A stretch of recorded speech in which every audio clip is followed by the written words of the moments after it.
dialogue and strategy that foregrounds a future free of violence for women and girls have now, more than ever, invoked the role of men and boys as positive role models.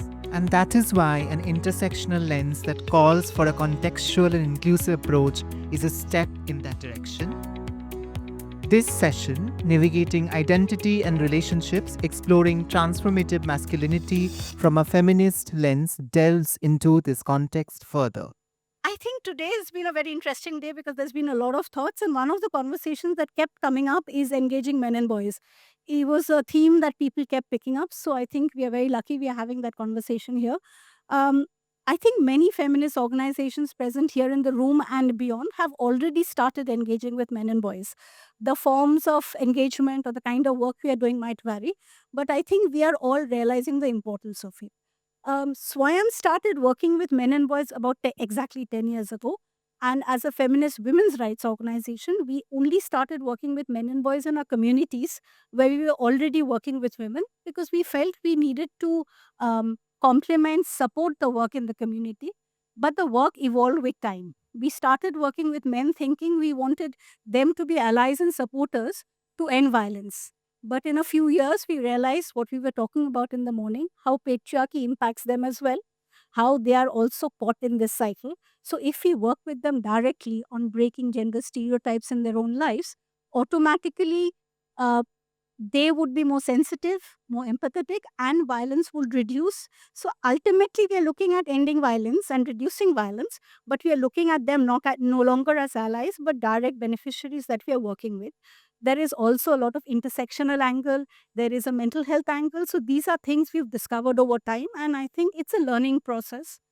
One of the other things that I was thinking about before this session is the feminist work, the feminist collective has given a lot of us voice. It's given us solidarity, it's given us hope, it's given us a space to talk and articulate.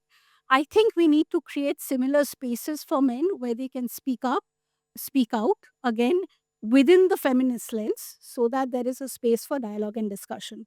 So today we are very excited because I strongly believe that social change and behavior change doesn't only belong to civil society organizations. It's everybody's responsibility because each one of us in this room and beyond will benefit if there is a gender equal space.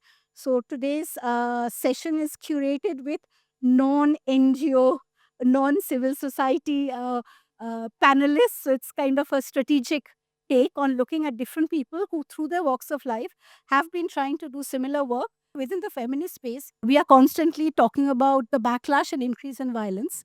What is your experience as a mental health professional, both in your one to one therapy as well as your group work in communities? What are men sharing with you? What are their feelings? What are their experiences? What is coming back to you? Now, I'll just dwell a couple of seconds on the title of today's topic, which is identity and relationships. Now, both these words, they're relational. My identity is vis-a-vis the rest of the world. And when I talk about relationships, it is how I'm related to someone or something or to a unit. When I talk of the male voice, and since we have used the word transformative masculinity, if I consider toxic masculinity as an opposite of that, I think voice is also relational. And my experience as a therapist would say that when men with so called very aggressive and toxic masculine behavior, they come into the therapy room, I tend to hear a different voice. And what brings about this change? You know, in clinical psychology or in psychotherapy, in this discipline, there is a promise of unconditional acceptance. And you don't judge the person, you talk about the behavior. So there is, again, a distinction between the actor and action here. I'll give an example, actually. It'll make it very clear. It happened actually 2 weeks ago. And one of my lady clients, I would say, she had had a third psychotic episodic attack. and she could not be managed by her family, her behavior. She was not eating. She was saying the same thing over and over again. She was extremely anxious. And of the many things that she was repeating, she kept on saying that she wants to talk to her therapist. The family members, they realized, because this was her third attack, that, an attack was about to come. They wanted to straight away take her to the doctor, psychiatrist. And she resisted again and again. She was forcefully taken. She was given medicine, which she refused to take. Her brother, who's the family's caretaker, I would say, because he pays all the bills, a very dutiful gentleman, he and this woman's son actually physically forced her to have the medicine, after which she became even more violent. So, this was the situation. And after 3 days of constant trying with physical force, they actually contacted us at one of the organizations I'm associated with, at SWAYAM actually, and said that this is the situation. We are unable to kind of do anything. She's refusing to take medicine. She's beating us up and all that. She came with a brother and her son, and they said that, this is what is happening. And I said that you can sit in the room, but let me listen to her. She spoke for about an hour. She had 3, 4 things to say. One is, I became mad twice before. This time I'm not mad. Very clear. And then she said, they beat me up. That reminded me of the abuse I faced in my in law's place. And I'm having a breakdown. But if they give me time, I will settle down. I'll be okay. But if you want me to go to a doctor, I will. She kept on saying this. We had a dialogue, and I explained to her, I said that, I can completely understand what they have done, forcefully trying to make you swallow medicines. They've applied force. That is very wrong. I said in front of them, and I'll talk to them. They'll never do it again. I'll make sure. But you're in such a state now. I think you are very anxious, and medicines will help you. But I will continue to talk to you. And after that, I mean, she went to a doctor. She's now okay. I mean, she is very responsive to medicine, okay? But what happened is the brother, after 2 days, called the office and wanted to come and meet me. Now, in this particular organization, we do not offer any counseling to men. So I assumed, and he was told that, if it's regarding your sister, you can obviously come. So he came. He said that my sister's son also wanted to come, but I refused to bring along my nephew because I have something important to tell you. I said, "What? Tell me." She can share. This is confidential. And he said that I get very angry. This breakdown was brought about by an altercation I've had with my sister. I was very hurt by her behavior. She refused to accept some kind of a gift or something, and I was very angry. I said very rude words to her, after which she started showing this unrest. And I have spoiled many relationships. I beat up my wife. I don't have a child. Our relationship is not too good, my relationship with my wife, and I need help. And he had dark circles, but he was very dry when he was talking. And the only time when I could, catch a kind of speck of tear in his eyes is when he mentioned, and there's another thing you have to help me with. I have a pug, and I have adopted the pug during COVID times. But I know a dog's life is very limited in terms of years, and prepare me for the loss. So this is the man who has changed several workplaces, who beats up his wife, also beat up his sister out of so-called concern and anxiety because she was not behaving in the so-called usual way. But this is not an aberration. There are multiple cases where men come on their own voluntarily, and when they talk about their anger, what I hear is their helplessness, their in despair, and their vulnerability. So, what I'm trying to say here is, are we ready for this transformed man? When this transformed man is out in society expressing his vulnerability, Are we ready to accept him? This is something that I wanted to start the discussion with. I think it's a conversation we need to keep having, because once we open up certain spaces and doors, we need to find the right way of support. And there is also our internal dilemmas as organizations, as our own value systems. So we are going back and forth trying to figure that out. I'll move on to Niladri. Niladri has kind of two or many hats, I'm not sure, but definitely in your professional capacity or in educational institutions, but in your personal journey as a genderqueer activist, what is your experience of engaging with men and boys within this space? What are they saying? What are the challenges that you have seen that they're facing? And what kind of an alternative narrative can we create for them? I think I can only talk about the students that have passed, down the years. In 2009, I started offering this course called New Gender Studies. And it was very heavily subscribed, much to my horror. I was hoping only 3 students would turn up. 53 turned up. I can't imagine why. But it really looked like a compulsory class, and I genuinely asked them, "Do you know what you're letting yourselves in for?" Because 95% of you are going to regret what I'm going to tell you. But what really began to happen is that um, it was very interesting, and I'm so sorry that this is going to sound very gendered, but it was very, very clear how the male students were reacting to my course and how the female students were reacting to my course. The female students, they would very often follow me out of the class and they would say, "Oh, sir, I have to tell you this. This is what happened to me." So there were a lot of personal narratives that were coming up, which it was very moving, and I was very honored that they were sharing this with me. For the male students, I think there was a sense of, why do we need to know all this?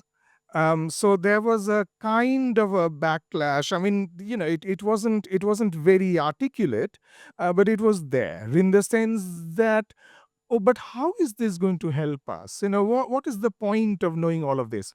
And it was very strange because one student actually got up and asked me that question in class. Why do we have to know all this? And if I skip a few years, there was this one student who said, he clearly meant it as criticism. So at the end of each course, in the last class, I don't say anything. So I sit at the back of the class and allow the students to say what the course has meant to them.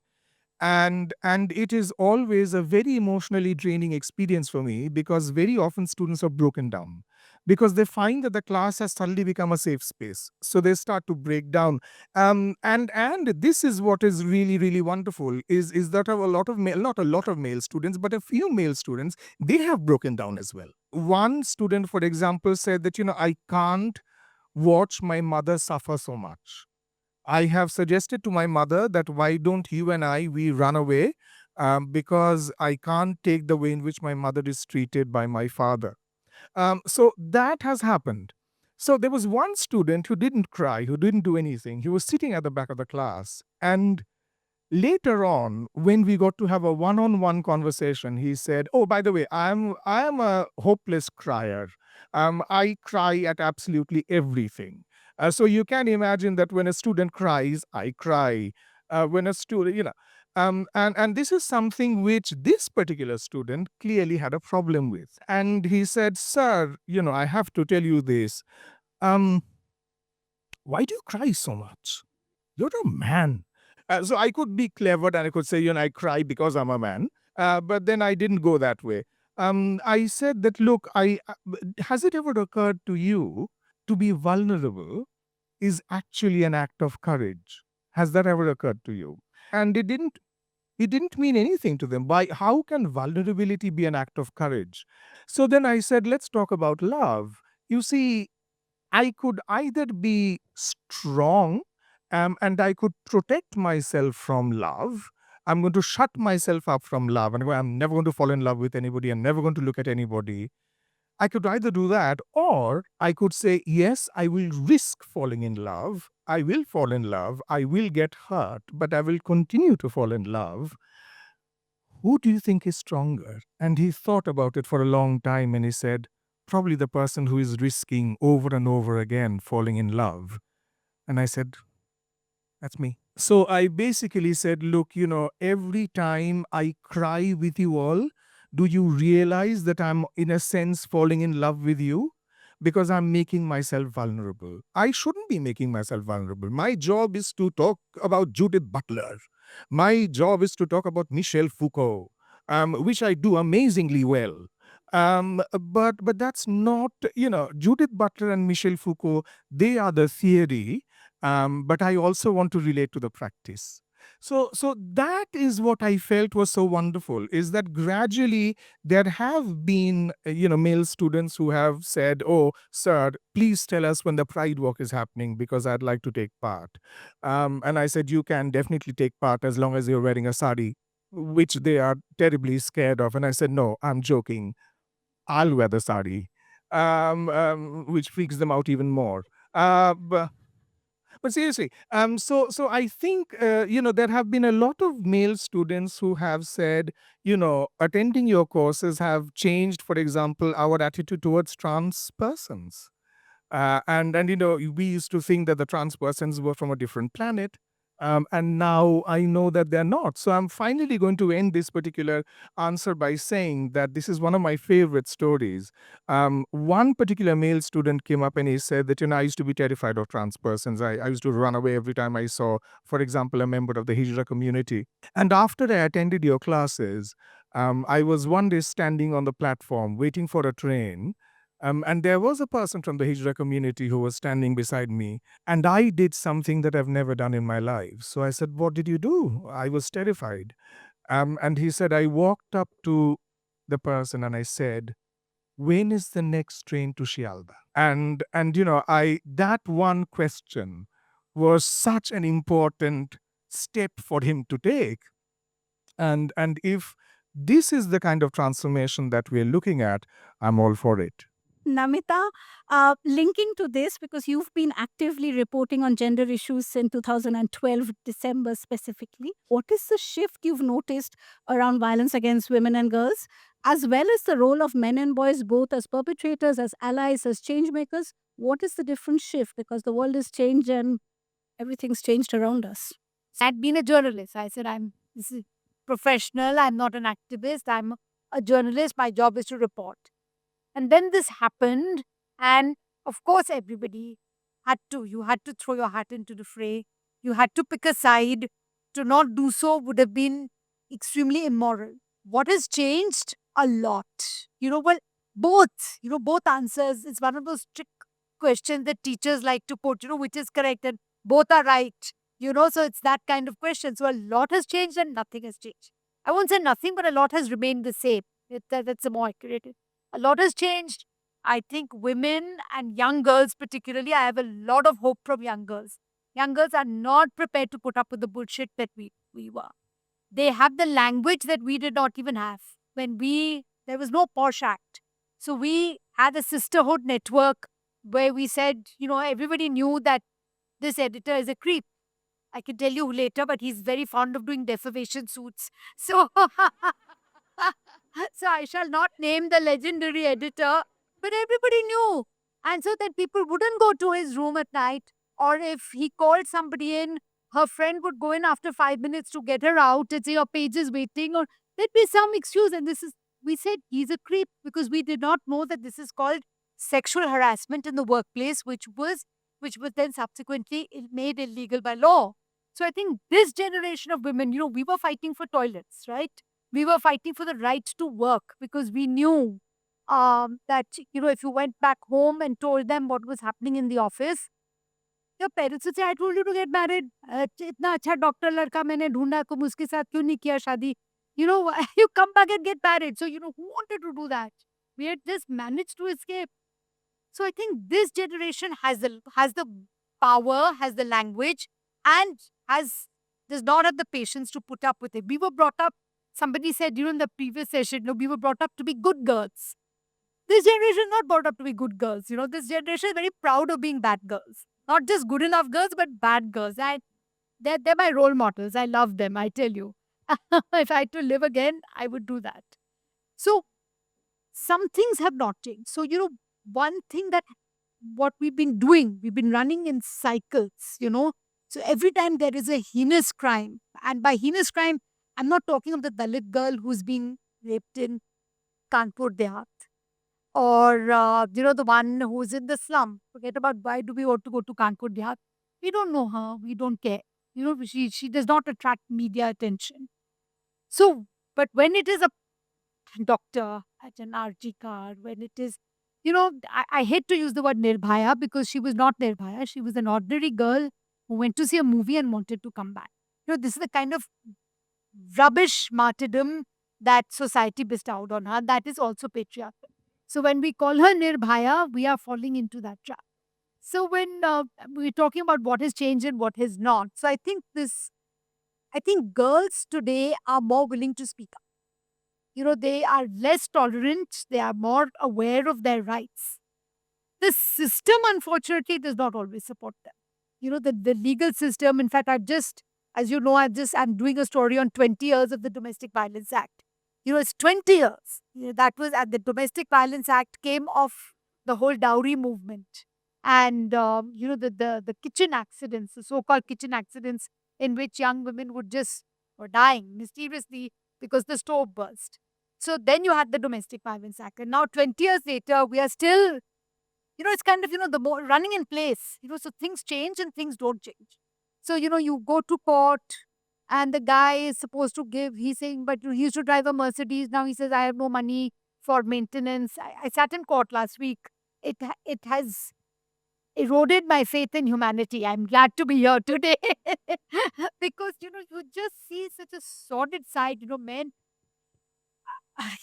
just not want, and women also. She got a protection order from the court.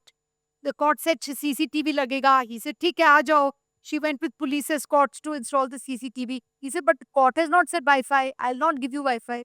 So then she goes back to court and says, but excuse me, I also need Wi-Fi because CCTV by itself is useless. So people so really good law just being eroded by this, And ultimately, I think the real problem is that we have never confronted patriarchy. So we will bring death sentence, RG car death sentence in 15 days or whatever. Itna tha, West Bengal Assembly quickly passed, death sentence is mandatory. Arey, what would you do with death sentence? There's a process. We are not the kind of, we don't want to, we may be getting there, but I certainly do not want to be the kind of democracy where you have summary trials and death sentence in 15 days, which is what people want. So, you're back to what are we talking about? Dowry. So, there's this whole case, Nikki Bhatti, burnt alive, allegedly by her husband. We're so shocked. It gets a lot of media attention. I don't know why, because it's just another dowry death. 17 women are killed every day for dowry. We don't bat an eyelid. But maybe this one caught the attention because it was in the presence of her 6-year-old son. But here's the postscript. After they've killed her, after this father is going around shouting and saying, I want an encounter, Yogi Adityanath, please do an encounter, her in-laws go to him and say, but it's our right to cremate her. Because a married woman's arthi apne sasural se jayegi. So they cremate her and the father gives the permission. So, what are we talking about? And this change has to come. It's not just men are not the villain. We're now talking about natal violence. And, there's this wonderful report that, you sent me on natal violence. It's so essential. What happens when somebody comes out to their family? Go for conversion therapy or family sanctioned rape. I mean, what is the violence and then or forced marriage?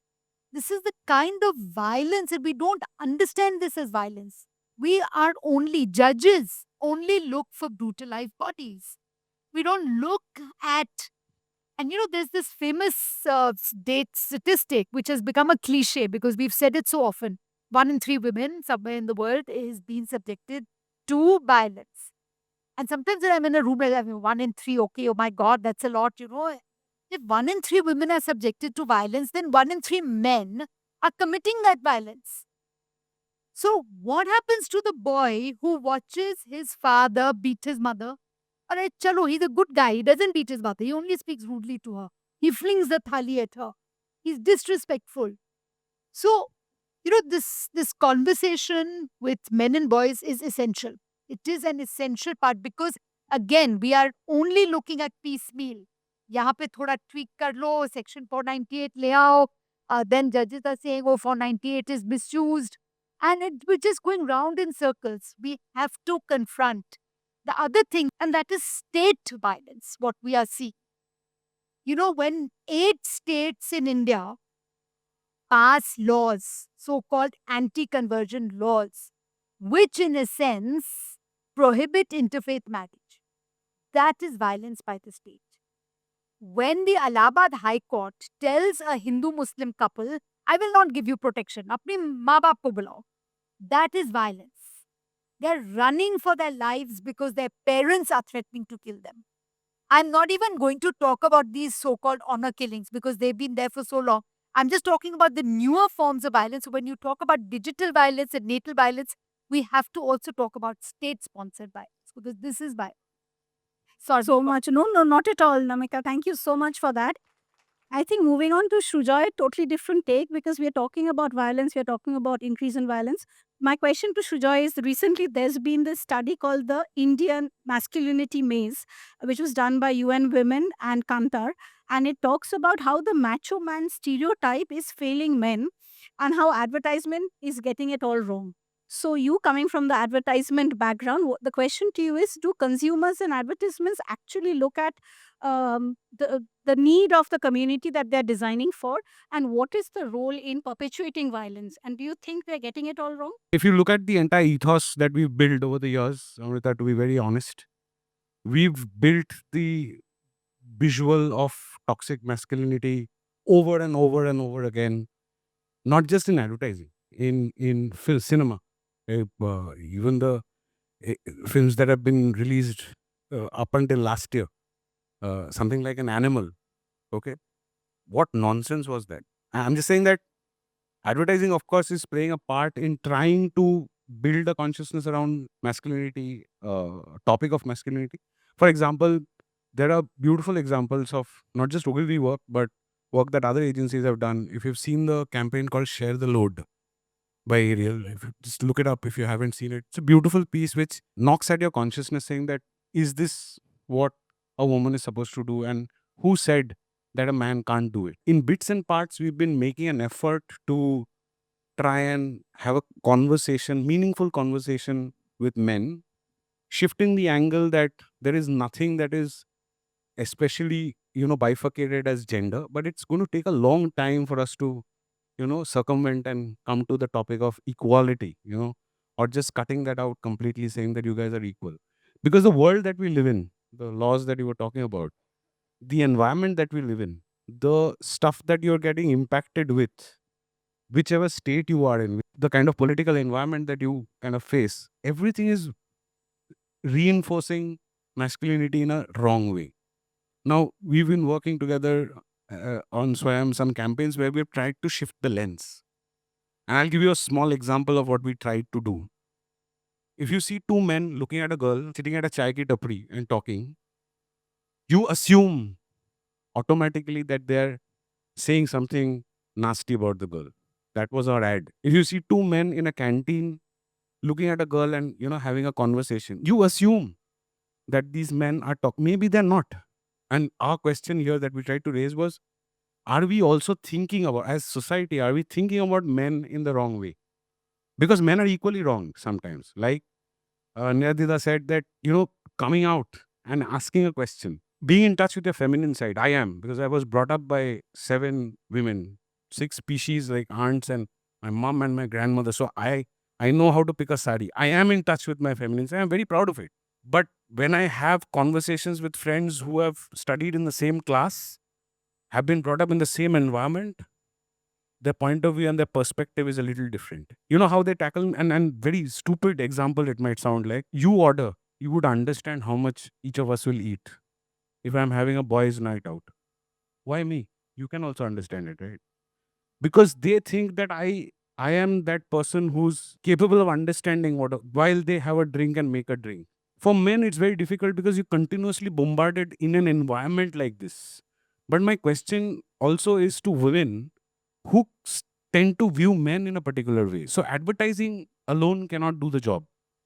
I believe we are trying in bits and parts, but advertising at the end of in the end of the day has a logo at the end, and somebody's trying to tell you something. It's talking to you. It's not talking with you, and it will not happen immediately. It will happen over a period of time, and I'm sure that change is happening across society. People are becoming more conscious.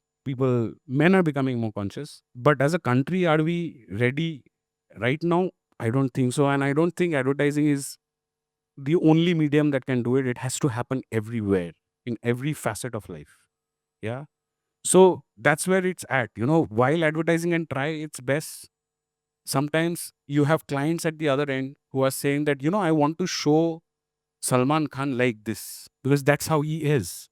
And when I finally go and brief a Salman Khan, he says, "Main aise hi aunga and I will tear my t-shirt off." I don't want you to do that. Maybe I've written a different script, but then you are signing up a brand ambassador who wants to show what he is as an image to the larger audience, and the larger audience is accepting it. Advertising definitely doesn't solve it. Conversations do, forums like this do. I think teachers can do a great job in doing it. But I have my doubts, Amrita, about it going to the grassroots levels. Because that's a different conversation altogether. While our consciousness is much bigger, larger, we are more accepting. I don't think the larger India is ready yet to have a conversation on this. That's where I think we are. Yeah. I think it's also about the consumer and the conversation. It's about, I was telling you that what is the link between a car or a fridge and a girl in a bikini? There is no correlation, but obviously it sells. So it's part of the larger patriarchal society and our mindsets and what they think is attractive and what might attract the consumer. So I think it's about constant conversations and hitting on the same wall. Absolutely. We all have to keep hitting on it to Yes. create that. I would like to give one more example. Sorry to interrupt. Suddenly came to my mind. We used to run an ad for, I think, a bike called Bajaj, which said definitely male. We changed that baseline. We no longer say definitely male. And we show women riders because that's what's happening. Now, is it grassroots level? A lot of women in hinterlands also ride a bike. I live in a village in Shantiniketan. Women ride a bike or a scooty. So I'm saying that this is the consciousness that's slowly changing. It's a very slow burn process. I think if we attack on all fronts together, things will change. And the first thing I think that needs to change the laws in the country and the governments. Their point of view, if that shifts, will shift a lot of things. I'll come back to Namita now because globally, I think we are at an interesting phase, and interesting being sarcasm, looking at responsible journalism and the whole rise of different forms of media. So, because journalism, we used to only look at print. Today, there are different versions of it. So, how can you share your thoughts around responsible reporting around violence against women? And how can we shift the narrative and give a different narrative to men and boys? I don't want to be the whipping girl or woman for all that's going wrong with journalism, and there's plenty. I'm appalled and shocked when people today talk of content, because for us it was always a story. So I belong to that generation. So I can't, but I'm also excited by the new ways in which you're trying to get the message across. And lots of handles that I follow, Vital Voices. In India, there's Behen Box. And they're doing wonderful journalism, which your mainstream press will not do. Gender is one of those funny topics which, if you're smart about, because you can camouflage it in Beti Bachao and everybody wants Nadi Shakti, and women voters, please remember, they're coming out in larger number than men. Everybody's now kind of looking at the woman voter. How do we win this? Because they're not only casting votes in larger numbers than men, but they're also casting independently from men. They're voting for whoever they feel like, and there are studies that establish that. So I think we are coming into a lot of power, and we need to be smart. We need to figure out how we make space. So whether, I'm not judging you, if you feel that your space is Instagram and you're posting really nice clips, clever clips. If your medium is advertising and you're using that to get your message across, if you're a teacher and your medium is the blackboard and that's what you're getting across, whatever, we're in it together. We need to recognize that we are all allies. We may take different routes. My form is journalism. some of it is long form. And of course, then I really mess up, because after the story is published, then everybody says you must tweet it, you must put it on social media. And I always bungle. There are typos, there this, and I say, oh God, I'm like, this is like a really terrible thing.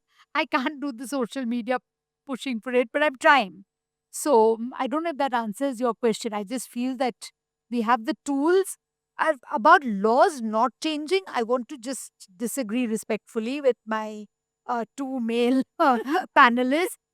They do change. Who would have thought that a Justice Verma commission would be set up because people are shouting? They were putting tear gas and water cannons when we were marching. And then suddenly Justice Verma commission comes up, and within 1 month that report should be taught in schools. It's path breaking. It's a beautiful manifesto of what an equal nation looks like. In West Bengal, they changed the law. We have the power. We should never underestimate the power we have. Farmers protest. The government backed down. Shaheen Bagh, government got scared. So things change. It's not that they don't. Niladri, within your narratives, I think we also come across in the work we are doing with men and boys in our field, in our communities. There is a lack, what I mentioned earlier, lack of positive male role model. There is issues around safe spaces to talk and express themselves. There is increased mental health needs and issues that they're recognizing and want.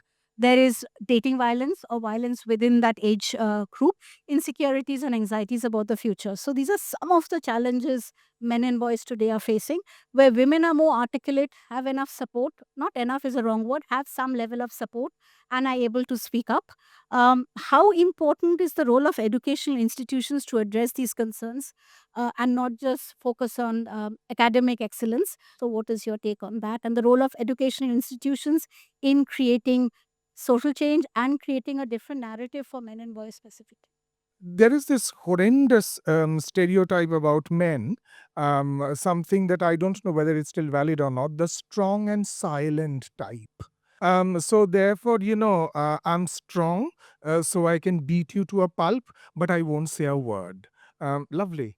So so I and what is extraordinary is that men have somehow taught themselves that talking is feminine. It is so extraordinary. So therefore, being articulate is feminine. So therefore, if a young man is very, very articulate and can structure, more than 3 sentences together without committing a grammatical mistake, the obvious assumption is he sort of, that way. So therefore, if you are this way, then you're going to be, inarticulate, you won't get the words out. So therefore, that is regarded as a good thing, be inarticulate, but be articulate and then be gay. So therefore, I think that's a problem that men have, and that translates into the classroom, that translates into the wider spaces as well, where somehow communication is regarded as not a very good thing. It's a feminine thing to do. Like, the kotha kisher. Why should we talk so much? Yeah.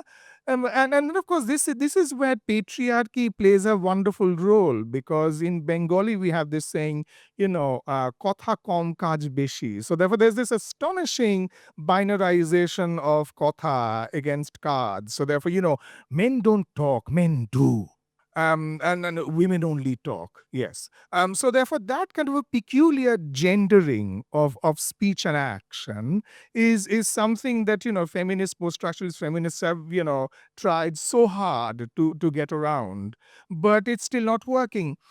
I'll tell you, in one sphere, men are supremely articulate. Men's rights.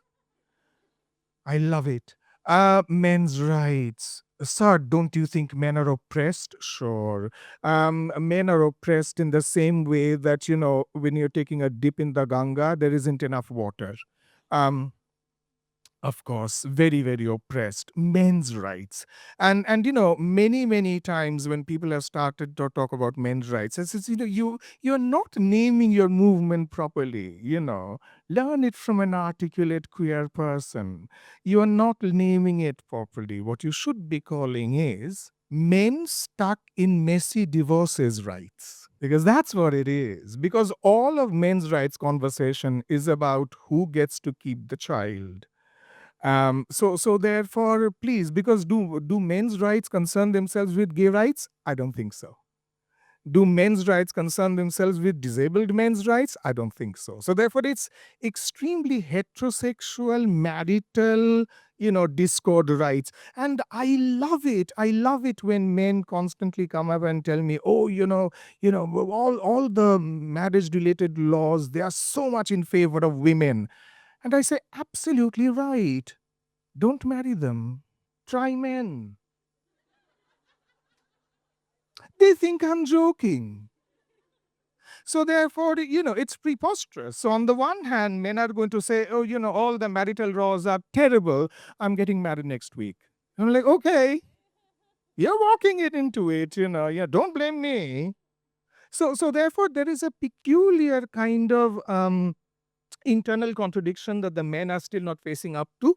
And I think, those of us in this room who are feminists, which I believe is 100%, we are to blame, because we are suddenly making a lot of men very, very angry, very insecure, because feminism is sort of making advances, not nice. So therefore, there is a tremendous backlash that is happening. And I'll end by making a very regional statement. And this is something, this is Delhi. And I have been told by many of my female students who have subsequently come to Delhi, or gone to Bombay, but mostly to Delhi, to study at either JNU or Delhi University or Ashoka. And they have said, sir, you have no idea. It's very difficult for us to, to date North Indian men. And I said, well, why is that? They tend to be reasonably more on the, physically attractive side. And they said, sir, that is where it ends. So I said, well, what is the problem with these lovely North Indian men? And apparently, North Indian men believe one should not date Bengali women, क्योंकि वो बहुत सारे सवाल करते हैं. ये कलकत्ते के जो लड़कियां होते हैं ना, बहुत सारे सवाल करते हैं. So therefore, there is that stereotype that is working as well. So therefore, a certain kind of man is very scared. Unfortunately, they are in a majority. And I'm trying my little bit to do it, but hey, hi, meet the failure. I think somewhere we are all very conscious as feminists within the feminist movement to consciously keep talking about working with men and boys, but it cannot be a standalone piece of work, because it has to be aligned within the movement, within the larger space, because the values and the kind of ways of working for the men's group is totally contradictory to the feminist movement. So I think somewhere we need to be conscious of who we are engaging with and why. And the purpose has to be very, very clear to us. And again, working with men and boys is a long term work. It's not a few sessions here or there. It's long term, in depth engagement, because social change doesn't finish with 5 sessions. It's a lifelong journey that we, each one of us, are on. Sometimes we're getting it right. Sometimes we are not the perfect feminist, whatever that theory is all about. But similarly with men, I think somewhere we need to see behavior and social change as a lifelong journey that they are on, and we need to work with them ultimately to look at equality. I'll move to Shujoy, because we've been very lucky breakthrough here, and Swayam has worked with Ogilvy on couple of award-winning campaigns like Bell Bajao and Soj Badle Baat Badlegi, which definitely help change mindsets, create conversations within the workspaces. What did these kind of campaigns do for Ogilvy as an organization and the larger audience that you were interacting with?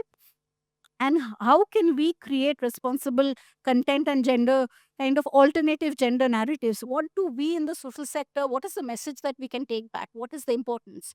You've seen the shift. I was a very young cub copywriter at Ogilvy when that campaign happened, and my boss was involved in it. And it was a beautiful campaign because the idea was very, very simple. If there is something happening in your neighborhood and you're putting up with it, then you're equally in the wrong, is what we wanted to talk about. And a simple act of just ringing the bell and stopping the conversation there could just be that minor act which changes the situation that either a woman or a man or a child is facing in that house, right?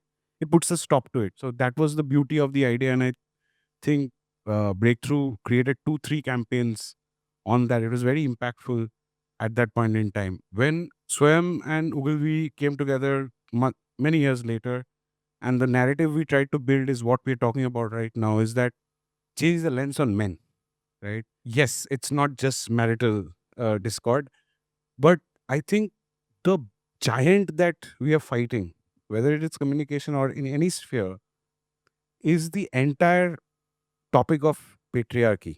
And it's very difficult to fight it. It's like a David versus Goliath. And I can't take a slingshot with advertising campaigns at it to kill that giant. It's going to take a lot of nicks and cuts to bring that giant down. And we should all kind of roll it out in that direction. Now, like you said, on the conscious content, on the reporting that's happening, I think society has opened up to multiple conversations now. I think there are many ways to talk to people. Multiple channels have opened up, and there are meaningful things that we can plow into the consciousness of people slowly. And that is what we should aim to do, whether it is a brand led communication, being responsible towards it, driving some sort of a thought process, or tinkering around, like one ringing one bell could stop a argument. If men are talking in a corner and pointing towards a woman, doesn't mean that you're talking bad about the woman. These are little things. These are these little nicks that we can cause to the patriarchy giant to bring it down. I think that's the way we should look at it. We should try and see how communication pans out in many, many ways. What are the WhatsApp forwards that are going around? Instead of a good morning, can as somebody who's working towards equality, working towards men's rights, women's rights, can I send out meaningful things? Keep bombarding my audience with things which kind of start slowly changing things. Like when we did the Pulse polio campaign, Do Boons Zindagi, it didn't change polio overnight. It took years to change it. And here we are talking about somebody's chromosomes having being changed as that kid was born into patriarchy. No matter how you can do, you will never escape that patriarchy, right? So we'll have to all work together towards creating this attack towards the patriarchy giant. That's how I think I look at it. How it impacts an agency is that we always try to put out something that is more conscious. We are these days very, very open, whether it is any brand talking, everything is open to the public forum. You are under fire all the time. You're questioned all the time, right? So we will be very conscious, and that has also made brands conscious. They can't put out content just like that. You cannot, because you'll come under fire. They'll take you down. Either people will take you down, or the governments there who will take you down, because you have to be conscious about what you're trying to say, which is put up a firewall around what we communicate. But there are open accesses like the reels of the world, the YouTube channels and they're very, very meaningful things people are doing out there in their own way, in their silos. They might not be related to any communication or an NGO or somebody who's working with an organization. Nothing. They could be just doing this on the side by themselves, creating content which is impacting people and therefore creating meaningful influences in the society, not the influencers who are just appearing in front of camera and doing their own shit. So that's how I look at it. Communication is dimensionalizing, and with AI, God knows what's going to happen, because that's going to put another spanner into all of this. Because now I can use deepfake to use somebody's face to put out whatever the hell I want that person to say, and somebody sitting in a village might actually think that that person is saying this, which is scary. So, and I get goosebumps every time I think about this, because I think there was a session in a school which my friend was talking about, where these kids and their parents were brought in and they were told, please ask your daughters not to put up their own pictures on social media, because kids were taking pictures of their fellow girl students, and they were morphing and creating videos out of it, which they were sharing on WhatsApp. Scary. And we have given them access. So we're going into a world which is, the fight is going to be tougher. So we have to dig deeper, keep fighting. That's the only way I think we can channelize all our energies in the right direction. So thank you for that. And I'll come back to Chandana. Chandana, I think we are all talking about the linkages between working with men and boys and creating gender equal spaces and ending violence. What is your experience around that? What has worked and what hasn't? Because we all have stories that, my colleagues, community team members that we worked with, I have seen the change myself. So I'm very positive and hopeful. What is your experience and what is your advice to us? How do we continue this journey with men and boys, both within the mental health and the feminist lens? I come from mental health. And for me, empathy is as important as rights. I remember working in a village with an organization that works with political empowerment of women. And at that point of time, there were reservations, there still is, for women in the panchayats. And this organization could see rightfully that women were going, but they were like rubber stamps. They were being strings were being pulled from behind by either their uncles or brothers or husbands, all men. Series of workshops were organized. And the director of this organization, I mean, she's quite a visionary, a very young director. And, she said that, all the gender trainings that would be have, that will they have planned to have would be preceded by mental health training. I don't know how she came upon this. And the trainings extensively were a mix of gender and mental health, and a lot of emphasis was given on empathy, building empathy. And we started these trainings with the women. There are mental health experts in this room, and I can see them. And we know that, if I'm getting trained and if a particular skill is basically getting honed, a mental health skill, the application actually is not in my control. So when I go back home, I'm more empathetic. When I'm in my workspace, I'm more empathetic. So when they were going back home with these trainings, their husbands got interested, the married women. So what are you all learning there? They wanted us to have trainings with them. It was not part of the agenda, but we had to extend our stay in, I think we were having this training in Purulia then. We had to extend our stay, and for 2 days we worked with men. We did not talk about rights. We only worked on their lives. How did they come to realize that they are boys and not girls in their childhood? What were their significant incidents? How did that make them feel? And they were talking about feeling, they were talking about a lot of stuff. And they felt good. And they said, we want more such trainings. We don't get these spaces because we typically followed adult participatory training method where, they would be talking amongst themselves about issues that they had not discussed with their co-villagers before. And this organization has come a big way. It's called Liquid Diversity. Many of you might have heard about its name. And work in these panchayats have become a lot easier. And in many cases, the men there, they really cooperate and they encourage their women to take their panchayat work very seriously. So, there are different approaches. I'm not saying this is the only one, but it has worked. That is one. But I would like to say a couple of things as I was listening to Niladri and also to Shujoy. You know, and Amrita, you mentioned a number of times that there are absence of positive role models. There's absence of positive role models for all of us. We do not have any single role model, none of us. We pick and choose and we create our own role models. But nature has given us something which is, I think, which is incredible. And that is our ability to absorb. And from a neurological point of view, if I get into that a little bit, there's this discovery of this neuron called mirror neurons, where these are a group of peculiar brain cells that we all have. They can mirror, internally actually stimulate action when they observe someone do something. And when I'm internally stimulated, I'm also experiencing the feeling that comes with that action. So there is hope for us. So when I see an empathetic action, there's hope that, I will also feel. When I see someone undergoing distress, I will feel what the person is undergoing. So, I mean, there is hope for us. And I think without going into the neurological explanation, advertisement also takes the help of this kind of a functioning of the brain. But I'm a little bit concerned about boys, especially adolescent boys, who are so called a little different. They are not like their friends, and This is something that actually my father-in-law would tell me very often. Solitary lies the person who understands. If you are empathetic, you can also be very lonely because it is not always reciprocated. So I think there is a need for affinity groups for these young boys.